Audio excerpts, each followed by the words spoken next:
Many people talk about their kitchen being the heart of their home, and that was certainly true with Tanner Manor. We spent so much time in the kitchen. For one thing, it seemed like we were always hungry, just looking for food. The other reason, one of the many other reasons, is that Mom was there, and there was something about being around Mom that was comforting, and a lot of other people were there, so there was good company always in the kitchen. When I went back to Tanner Manor many years later when I had my own kids, I was surprised at how small it was. I thought it was massive because it had a great big island in the middle, or it felt really great big. I guess it was when I was 6. Bobby and Atheta were getting married, and they were having a double wedding, and the reception was to be at Tanner Manor.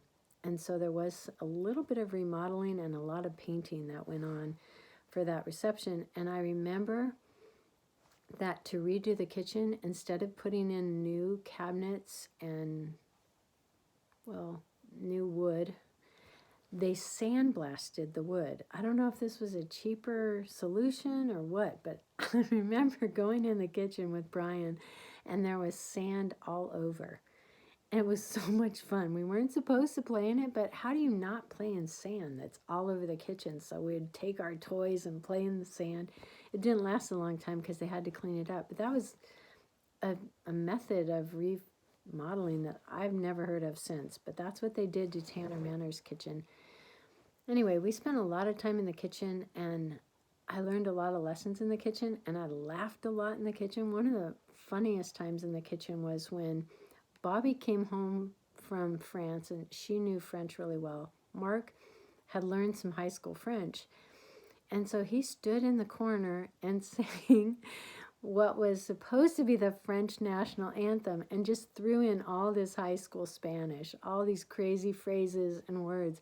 And Bobby was in tears just because she knew how funny it was.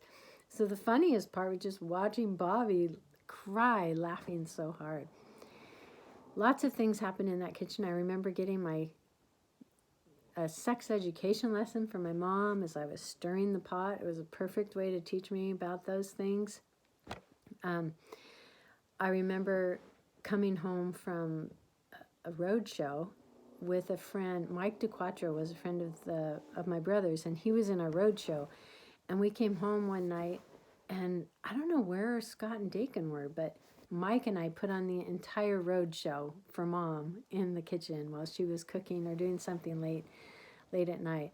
I remember one time there were peaches that were really needing to be turned into jam or be bottled or something.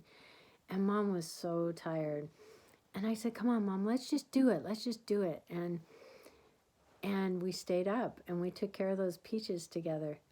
So I learned how to cook. Mom used recipes, but she was so good by the time I came along at just putting things together that I kind of picked that up more than using recipes. So to this day, I like to cook just sort of by the seat of my pants. I don't really like following a recipe.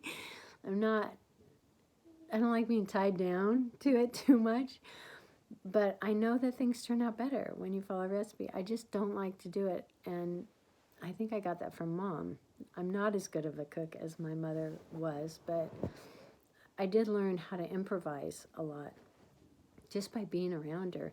She taught me little things like don't touch the pie crust too much or it turns tough. And we spent time making bread, and I can just see her kneading the bread over and over, popping those air bubbles out and making do with what she had. Because, you know, if she had had ingredients, if she had had money for ingredients, she could have been phenomenal.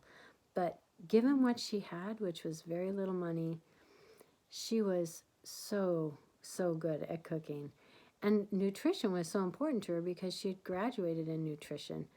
And so she would not only make delicious food, but she would make it nutritious. She knew what kind of things our bodies needed. And so I was really blessed to have a mom who liked delicious food. She liked to make it look good, and she made it good for us. So it was pretty amazing for someone who was almost always on a shoestring budget. Mom did a great job. And she made the kitchen a fun place.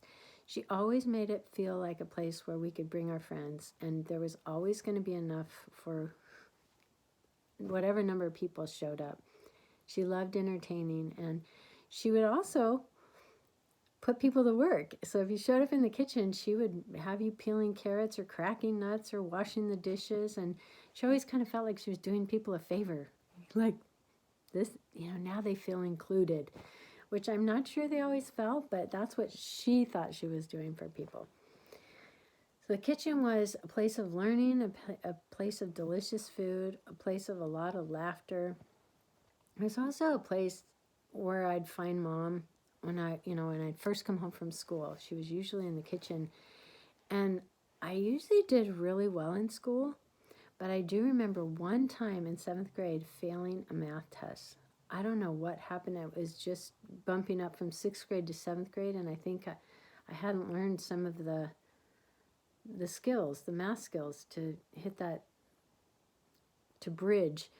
And I only remember this happening one time, but I came home and she was in the kitchen, and I told her I got an F on a test, and I just was devastated because I never got an F in my life. And it was right outside the kitchen where she just kind of held me, and she said, "Did you do your best?"